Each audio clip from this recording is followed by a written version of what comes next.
Did you know that although coffee can give you extra energy and put you in a good mood, drinking too much of it could be sabotaging your health and daily life in ways you'd never imagine? Today, I'll tell you what happens in your body when you exceed the recommended amount of caffeine. And pay attention, because at the end you'll discover a warning sign that almost no one knows about, but that could be crucial for you or someone you care about. Keep watching until the end. I promise that after this video, you'll look at your next cup of coffee with new eyes. Let's get straight to the point. Is drinking a lot of coffee really bad? Does it really affect you that much, or is it just exaggerated myths? Today, in less than 10 minutes, you're getting clear answers and scientific evidence. I'm going to tell you step by step what caffeine does in your body, what warning signs you need to pay attention to, and what to do if you've already overdone it with coffee. Even just today. But first, how much coffee is too much? I'll give you that crucial fact in the next minute. First, expectations versus reality. Most people think coffee is harmless. In fact, many believe the more cups you drink, the more focused and productive you become. Some even compete to see who drinks more. But surprise, that feeling of superpowers you get comes with fine print. Let's break down what really happens in your brain and body when you drink several cups a day. And I swear, more than one person will think twice after learning the WHO's data on the maximum daily caffeine intake. Have you ever wondered why coffee wakes you up? Caffeine blocks a substance in your brain called adenosine, which tells you, hey, it's time to rest. When you block it, your body feels more awake. But it's a patch, not a real solution. So what happens when you keep drinking cup after cup? You're not just masking tiredness, you're also stressing your nervous system. And there comes a point when your body starts talking to you, and not always politely. In less than a minute, I'll tell you the most dangerous warning signs. But wait, first the key question. How much coffee is too much? The World Health Organization recommends a maximum of 400 milligrams of caffeine per day for healthy adults. How much is that? Roughly 3 to 5 small cups. But watch out. Some energy drinks and even chocolate add more caffeine than you might think. Keep watching, because in a second I'll explain how you might be going over the limit without realizing it. Have you noticed that sometimes, even after you've had coffee, you feel tired, get headaches, feel irritable, or even anxious? Expectations, coffee helps you perform better. Reality, if you overdo it, the rebound effect is devastating. When you exceed the recommended amount, your body reacts with clear symptoms, and some are your body's way of warning you to slow down no matter what. First, let's talk about the most frequent warning signs: palpitations or a fast heartbeat, even when you're not doing any physical effort. Headache that doesn't go away, even after sleeping. Problems sleeping even when you're exhausted. Anxiety, nervousness, irritability, stomach aches, digestive discomfort, heartburn, cold sweats, slight trembling in your hands. Now, did you imagine coffee could cause all these effects?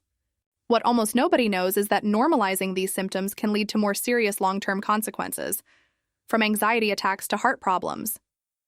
Stick with me, because in the next section, I'll share a fact that changes the whole conversation about coffee. Did you know that excessive coffee consumption can also affect your memory and concentration? Expectation, it keeps me alert all day. Reality, too much caffeine does the opposite, overwhelming your nervous system, making you more distracted and hindering learning. In fact, a study from Johns Hopkins University showed that if you consume a lot of caffeine for several days in a row, your working memory can decrease by up to 10%. It doesn't mean you have to quit coffee right now, but clearly there's a limit. And nobody wants to feel mentally sluggish when they thought they were doing the opposite, right? This is just the beginning. If you thought the worst was insomnia, wait till you hear about its effects on your digestive system. Come back with me. Imagine you have a strong coffee to start the morning, then another and another just to keep going. Did you know that caffeine increases the production of acid in your stomach? In small amounts that might be fine, but in excess you could get gastritis, heartburn, or even ulcers. That's right. Drinking too much coffee can damage the lining of your stomach. If you've ever felt burning or heaviness, maybe it wasn't the food, but your 7th cup doing the damage. And there's more. Caffeine also affects blood pressure. Wait, this is important. If you're prone to hypertension, drinking a lot of coffee can trigger high blood pressure for hours, even if you don't realize it. Studies say that repeated day after day, this increases the risk of cardiovascular disease in the long run. And if you're one of those who thinks, nothing ever happens to me, I challenge you. Next time, measure your blood pressure an hour after your 3rd cup. Keep watching, because now I'll tell you the key to reducing the risks without giving up the pleasure of coffee. Clearly, caffeine has its magic doses, but also a dangerous dark side when we overdo it. The World Health Organization, leading cardiac societies, and neuroscience experts all agree the key is moderation and, above all, listening to your body. Tolerance, for example, plays a key role. Some people feel palpitations or nervousness with a single cup, while others can drink more without symptoms. Until suddenly the body reacts. Here's a vital fact.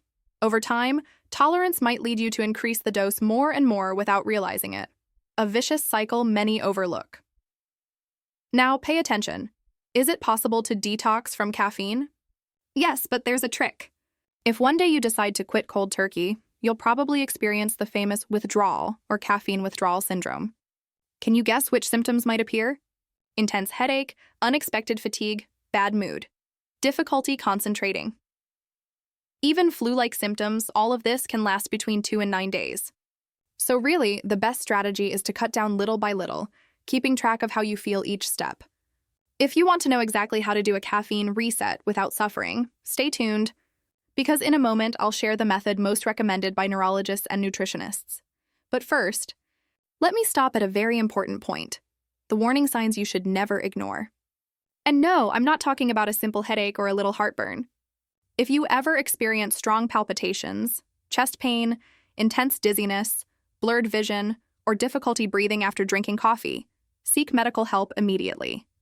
These can be signs of a severe reaction of the nervous system or a heart problem. You rarely hear about this, but it happens more than we think.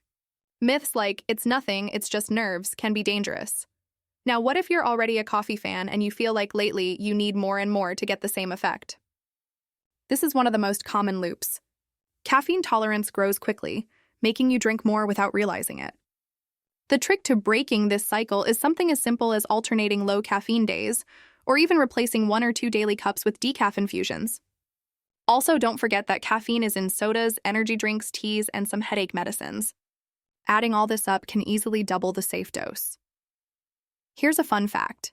In countries like Finland, where coffee consumption is very high, there have long been campaigns to encourage responsible consumption, because many young people and adults were experiencing insomnia, anxiety, and palpitations from caffeine abuse. After adjusting the message and helping people identify early signs of overdose, severe cases dropped by 30%.